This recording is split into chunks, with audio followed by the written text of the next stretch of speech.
Hey guys, it's James from Jurassic Unicast, and here I have the Jurassic World the board game by the company Just Games. Let's take a closer look. The game is open. Give me every time.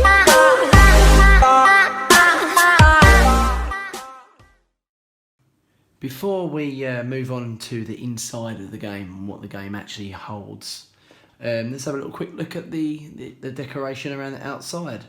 One thing that instantly draws me is the plain black and the solid bold logo on front, and I think it's really well done, and sometimes simple is best. Here it describes, you can see it's for people 12 ages and up. Because the difficulty of the game is quite tough, it's for 2 to 6 players and should last for 60 minutes on average. Let's take a look at the back of the game. On the back of the game, it gives you a brief idea of what's inside and some of the dinosaurs that may feature in the game. And at the bottom, it's just the similar things of what we've already just spoke about there. So, let's crack this open. Okay guys, so here we have the Isla Nublar map. As you can see, the artwork, fantastic. I love the dark background.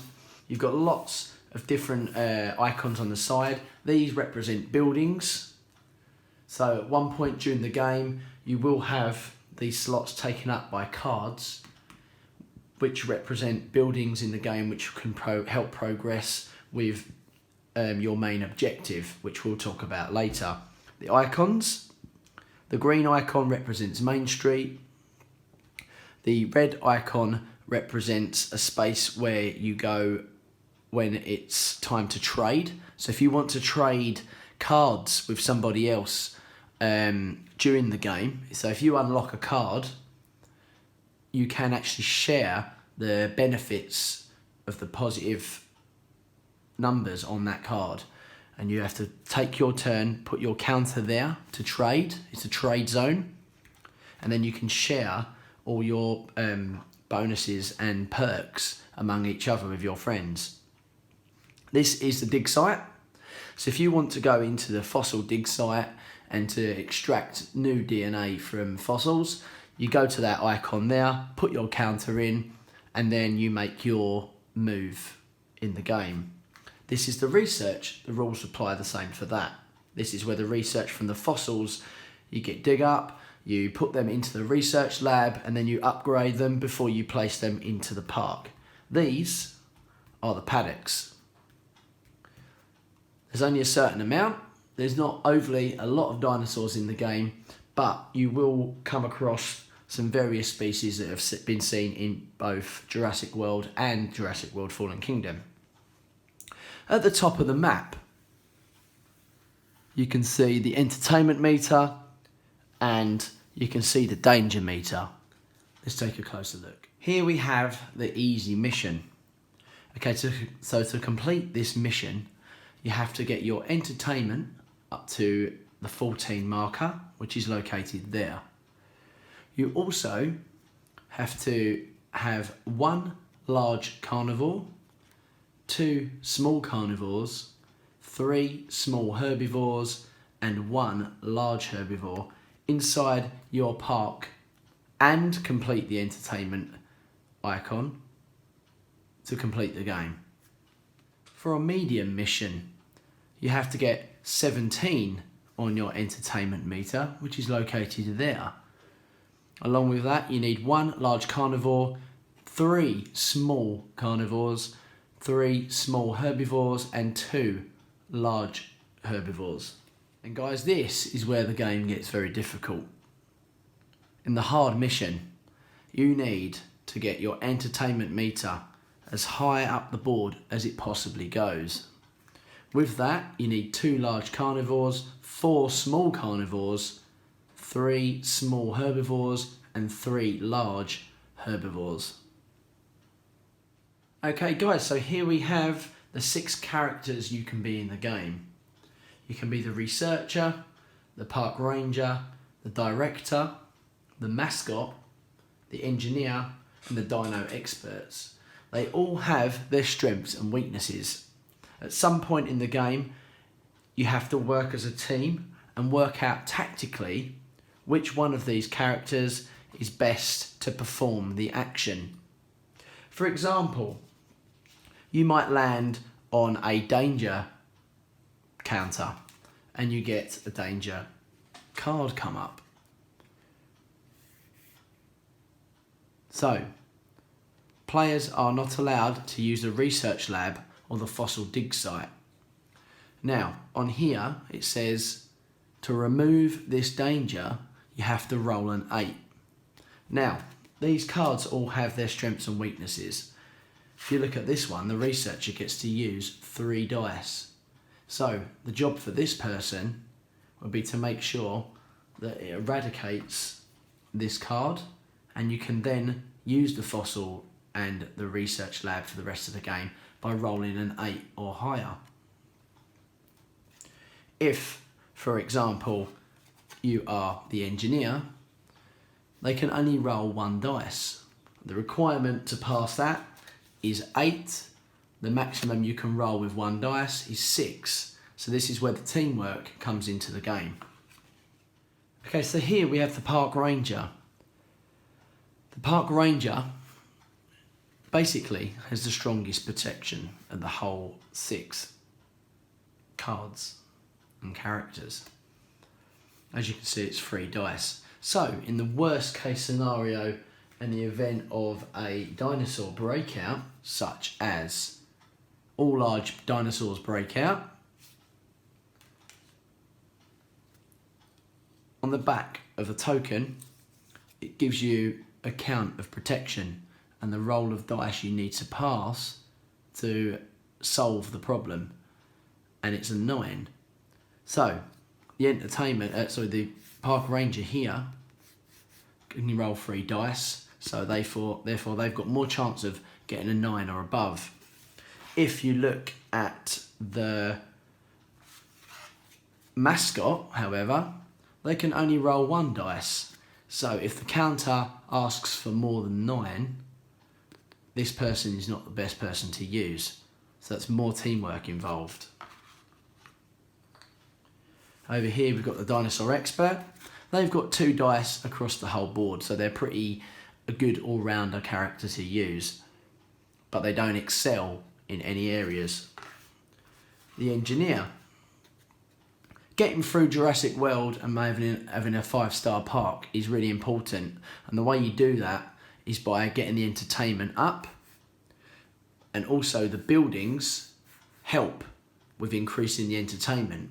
So this character is very handy for upgrading the buildings, and then that helps the entertainment, the mascot person, towards completing the goal of doing the challenges of getting the park to the highest entertainment value. Okay, here you've got the director. The director is all about the money. So, anything you do when it comes to fossil digging or research or placing buildings, it all costs money. This person has got 3 dice to use. So when it becomes important to place buildings in your park and upgrade buildings, this person's 3 dice becomes very handy. So give each other jobs and roles in the game to make your park successful. So guys, here we have all the dinosaurs in the game. You've got the Pteranodon, the Baryonyx, the Velociraptor, and the baby raptors. And the large carnivores, you have the Tyrannosaurus Rex, the Mosasaurus, and the Carnotaurus. And the small herbivores, you have the Gallimimus, which is there, Sinoceratops, Stygimoloch, and Kylosaurus, and the baby Triceratops. In the large herbivores, Triceratops, Apatosaurus, Brachiosaurus, and Stegosaurus. On the back, you'll see they all have different danger markers. And you can see that the small herbivores most of them have got a danger of 1. The larger herbivores have automatically, well, apart from that one, got a danger marker of 2. So what happens in the game, if you fail to meet the protection number, which is there with the roll of the dice, these points will get added to your danger meter at the top of the board. Let's have a look at the carnivores. So Pteranodon 1, Baryonyx 2, Baby Raptors only 1, Velociraptor 2, Tyrannosaurus Rex 3. That is the largest one in the game. The Mosasaurus, this is a very different one, because this one doesn't actually break out of the game, but because it is a gold, it's one of the very hardest ones to actually get in the game, because you need to roll a 15 with 3 dice, which is quite difficult. And you need and if it does cause a problem, then you have to roll a 12. And the Carnotaurus finally is a danger of 2 as well. Okay, so that is all of the dinosaurs in the game. Here we have the three areas that people do most of the gameplay in. So you have the main street. On this icon, you put all of the building cards, which are all here.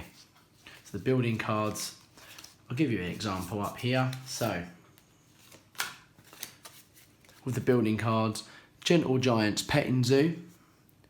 Now what you have to do is you have to roll a 5 with this icon. So the best person to use for this would be the building person, the engineer, because you can roll 3 dice to try and get a 5 or above. But most people in the game can actually unlock this card. So if you do happen to roll a 5, this card then becomes active. It gets added to the board in the building zone.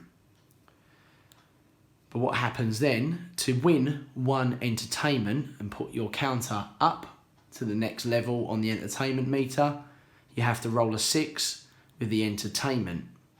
Most people will be able to do that because you need 1 dice to be able to perform it, but obviously certain characters will have more dice to roll. Okay, over here, this icon is for upgrades. Now, the upgrades are just to upgrade your buildings and upgrade your characters for the best you can do. So, let's have a little look here what we've got. So, on here we've got the dental research. Now, the dental research upgrade needs you to use the money icon to roll a 6 or above to activate it. Once it's activated, these 2 symbols then get a +2 on your dice roll. So if you would like to, you can use this part of your card and your character, almost like a little perk on the side. So if you need to roll a 7 to unlock a certain part of the game, but you only have 1 dice to use, if you rolled a 6, you wouldn't have enough. But adding these 2 onto that 6 enables you to have 8 points, therefore you unlock what you need to do. Now, this upgrade, this is quite an important one, because if you manage to get this and activate it to your character, you have to obviously roll the 6 to activate the card, then you've got a +2 on protection. Now, if the dinosaurs break out of the game, having that extra 2 points to lock them back up can be very valuable. So if you do roll a 8 and you need a 9 to lock the T-Rex back up, add these 2 points together and then you've got your 11 points, and then you can put the dinosaur away. Okay guys, here we have our counters. We have the danger meter counter, we have the entertainment counter just here on the left, and we have the Hammond counter here. The Hammond counter can get shared around everybody in the game, and that person must take it in turns in meeting one of these challenges. Either roll in a 7 if you've only got 2 players, roll in an 8 if you have 3 to 4, and a 9 if you have 5 to 6. Failure to do any of these challenges here, a danger card gets added to the game and makes this meter suddenly start to fill up and become more difficult. Every time a protection issue isn't taken care of, the meter goes up towards 20, which is down here. As soon as it hits 20, game's over. But if you complete your mission card of getting all the dinosaurs inside the park, and this green counter gets all the way to 14 for easy, 17 for medium, and 20 for difficult hard level, then you've completed the game. Okay guys, there we go. That is the end of the unboxing of the Jurassic World the board game. I'd say 12 plus is an okay age to. I'd say you don't need to be older than 12. I'd say 10-year-olds would be okay with this game, but if you do have anyone younger, I would recommend maybe a teenager or an adult helping them, because the rules can be quite difficult.